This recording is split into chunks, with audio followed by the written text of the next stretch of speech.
આજે આપણે સવાની ભાજી બનાવવા જઈ રહ્યા છે।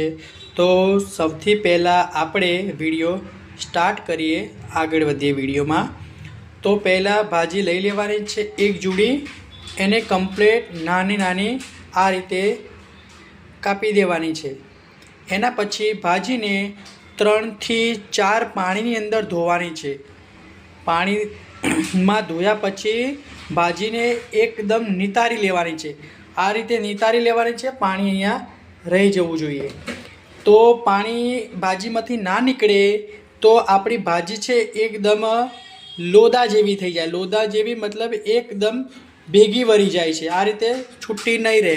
એના માટે પાણીમાં આપણે ધોયા પછી 20 મિનિટ સુધી એની અંદરથી પાણી નીકળી જવું જોઈએ, ત્યાં સુધી એને આ રીતે રાખી દેવાની। જોઈ શકો છો તમે આ રીતે, બરાબર। તો વિડીયોમાં ચલો આગળ વધીએ આપણે।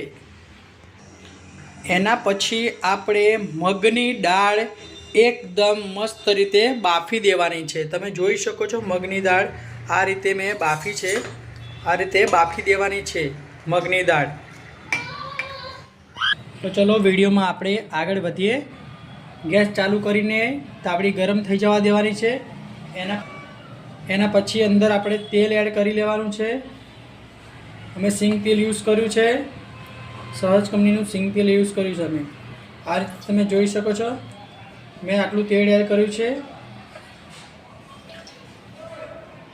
આ રીતે તેલ એડ થઈ ગયા પછી, તેલ ગરમ થઈ ગયા પછી આપણે અંદર જીરું એડ કરવાનું છે। 1 ચમચી જીરું એડ કરીશું આ રીતે।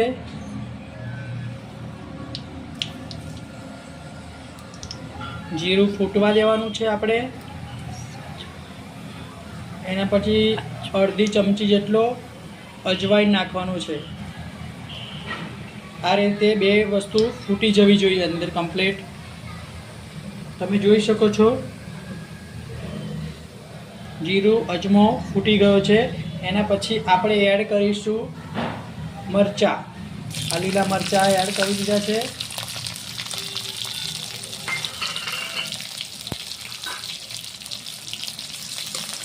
આ રીતે કમ્પ્લીટ મિક્સ થઈ જવું જોઈએ। સ્ટેપ બાય સ્ટેપ કરતા રહેજો તો કમ્પ્લીટ રીતે તમારી આપણી રેસીપી રેડી થઈ જશે। મરચાં કમ્પ્લીટ તેલની અંદર ફ્રાય થઈ જવા જોઈએ।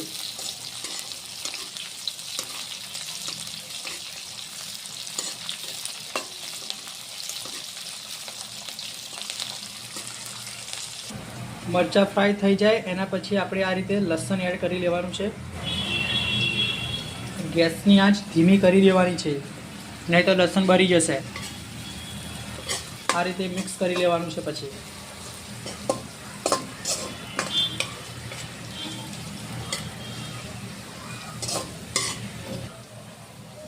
એના પછી આપણે અડધી ચમચી હળદર એડ કરવાની છે। આ રીતે હળદર એડ કરવાની છે। એના પછી ધાણા જીરું પાવડર 1 ચમચી એડ કરી દેવાનું છે। પછી આને મિક્સ કરી લેવાનું છે। વિડીયો પૂરું જોજો, નહીંતર ખબર પડે નહીં તો ભાજી સારી બને નહીં। એટલે વિડીયો મેં એન્ડ સુધી બન્યા રહેજો તમે।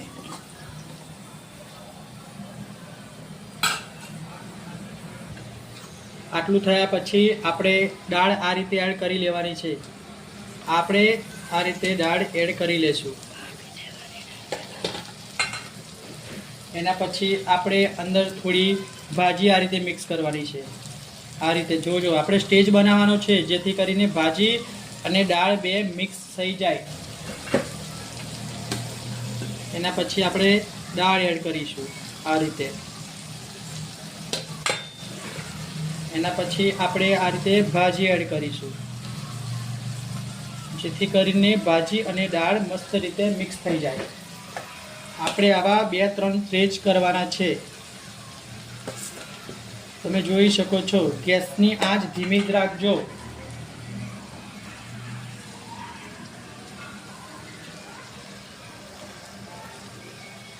આ રીતે આપણે 3 સ્ટેજ કરવાના છે। તમે જોઈ શકો છો ભાજી કેટલી બધી થઈ ગઈ છે। લાસ્ટ વારની અંદર આપણે બધી જેટલી હોય એટલી બધી દાળ આ રીતે મિક્સ કરી લેવાની છે। વિડીયો મેં તમે પૂરા બન્યા રહેજો, લાસ્ટ સુધી જોશો તો ખબર પડશે, નહીંતર ખબર પડે ને ભાજી કઈ રીતે બની ગઈ। તમે આ પછી આને આપણે મિક્સ કરી લેવાની છે। આ રીતે પકડી લેજો પહેલાં તાવડને, પછી આને ધીરે ધીરે મિક્સ કરવાનું છે।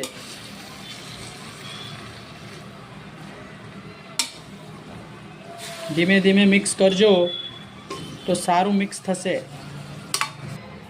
તમે જોઈ શકો છો ભાજી કેટલી બધી હતી અને મિક્સ કર્યા પછી કેટલી થઈ તમે જોઈ શકો છો। ભાજીને મસ્ત રીતે મિક્સ કરવાનું છે।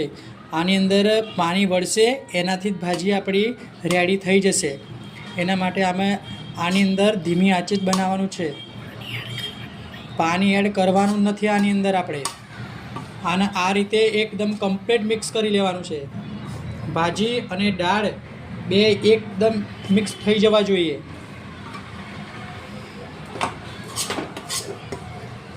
જુઓ કેટલું મિક્સ મેં મસ્ત મિક્સ કર્યું છે મેં।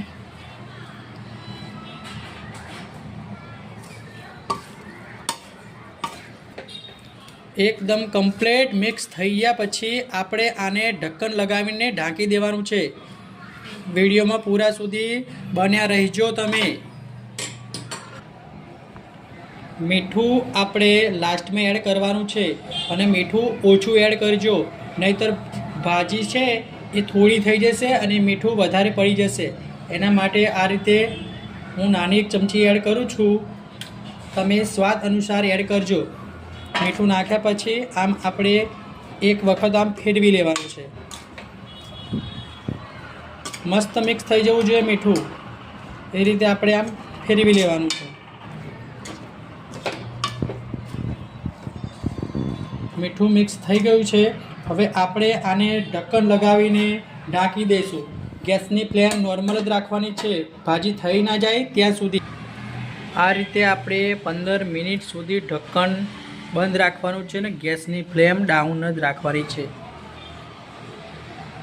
15 મિનિટ થઈ ગઈ છે। હવે ઢક્કન ખોલીને આપણે ચેક કરી લઈએ કે ભાજી થઈ ગઈ છે કે નથી થઈ।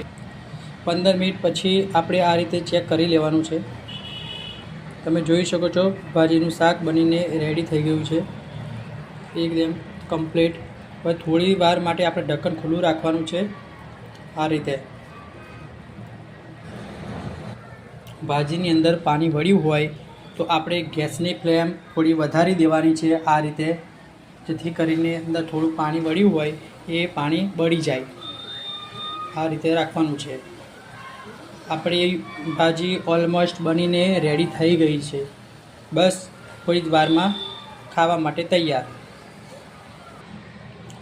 આપણી ચેનલમાં તમે નવા હોય તો તમે ચેનલ સબસ્ક્રાઈબ કરજો। ચેનલમાં નવા હોય તો ચેનલ સબસ્ક્રાઈબ કરવાનું ના ભૂલતા। વિડીયો સારું લાગે તો લાઈક કરજો। અમારી રેસીપી એકવાર જરૂર ટ્રાય કરજો અને કેવી બની રેસીપી એ કોમેન્ટમાં લખજો।